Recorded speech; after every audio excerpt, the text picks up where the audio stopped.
Hello everyone, कैसे हैं आप सब। तो वेलकम है आप सबका इस चैनल में। जो आप देख रहे हैं उसका नाम है ईशा क्लासेस। तो आज आप ये वीडियो देख के बहुत आपको अच्छा लगने वाला है, क्योंकि आज हम डिस्कस करने लगे हैं साइंस का rationalise syllabus of class 9th। तो आज आपको पता लगेगा कि आपका जो सिलेबस है वो कितना रिड्यूस हो गया है, कौन कौन से चैप्टर्स हैं जो डिलीट हो गए हैं।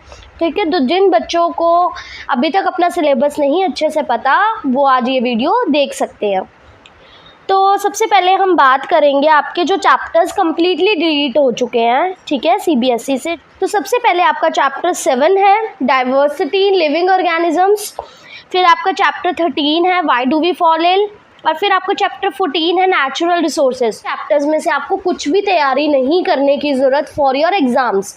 बट हमेशा की तरह मैं यही कहूँगी, जो बच्चे पढ़ना चाहते हैं वो हमेशा सब कुछ पढ़ सकते हैं। कभी भी हमारी जो नॉलेज है वो कम नहीं रहती है ना। तो आपको अगर सारे चैप्टर्स पढ़ने हैं तो आप पढ़ सकते हैं for your knowledge, but exams में इन चैप्टर्स में से कुछ भी नहीं पूछा जाएगा, इवन फॉर सिंगल मार्क्स। उसके बाद मैं आपको बताती हूँ चैप्टर्स में जो सब टॉपिक्स हैं वो क्या डिलीट हो चुके हैं। तो सबसे पहले चैप्टर 1 है मैटर इन आवर सराउंडिंग्स। तो ये आपको पेज नंबर भी दिया हुआ है, ठीक है। तो इनमें से जो टॉपिक्स डिलीट हैं वो है जो बॉक्स में आपका दिया होगा plasma and boss Einstein condensation, ये आपका जो टॉपिक है ये डिलीट है। उसके बाद जो आपका चैप्टर 2 का फर्स्ट टॉपिक है, जो चैप्टर 2 है is matter around us pure. तो इसमें 2.3 का टॉपिक है separating the component of mixture, ये आपका कट है। फिर है आपका 2.3.1 how can we obtain colour components dye from blue black ink, ये टॉपिक कट है। उसके बाद how can we separate cream from milk, ठीक है, तो ये भी आपका जो टॉपिक है वो कट है। उसके बाद आता है How can we separate a mixture of two immiscible liquids? 2.3.4 How can we separate a mixture of salt and camphor? This topic is also cut.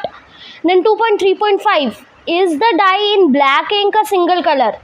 Then 2.3.6 How can we separate a mixture of two miscible liquids also? तो ये जो सारे topics हैं ये आपके इस chapter में से कट है, ये आपको तैयार करने की ज़रूरत नहीं है। उसके बाद आते हैं चैप्टर 3 पर, जो है आपका एटम्स एंड मॉलिक्यूल्स। तो इसमें जो आपका ये मोल कंसेप्ट है इसमें न्यूमेरिकल्स आते हैं, तो ये पूरा इस बार आपका कट है। उसके बाद चैप्टर 7 पे आते हैं डाइवर्सिटी इन लिविंग ऑर्गेनिजम्स। ये तो आपको पता ही चल गया कि आपका फुल चैप्टर डिलीट है। ओके बच्चों, तो अब आते हैं चैप्टर 9 पे, जो है आपका force and laws of motion. तो इसमें आपका 9.6 कंजर्वेशन ऑफ मोमेंटम वाला टॉपिक कट है। फिर आपको एक्टिविटी भी देखो गिवन है 9.5 9.6, ये भी नहीं आपको करने की ज़रूरत। फिर आपको एग्जाम्पल नहीं करनी है 9.6 9.7 9.8। फिर आता है आपका बॉक्स में जो दिया होगा कंजर्वेशन लॉज, ठीक है, तो ये भी आपका कट है।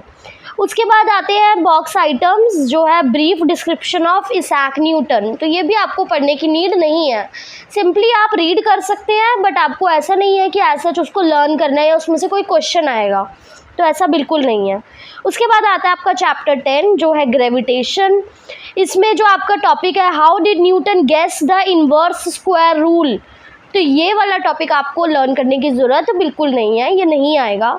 उसके बाद रिलेटिव डेंसिटी वाला टॉपिक कट है, एंड देन एग्जाम्पल 10.7। उसके बाद आ जाइए चैप्टर 11 पर, जो है आपका वर्क एंड एनर्जी। तो इसमें आपका एक टॉपिक कट है जो है कमर्शियल यूनिट ऑफ एनर्जी।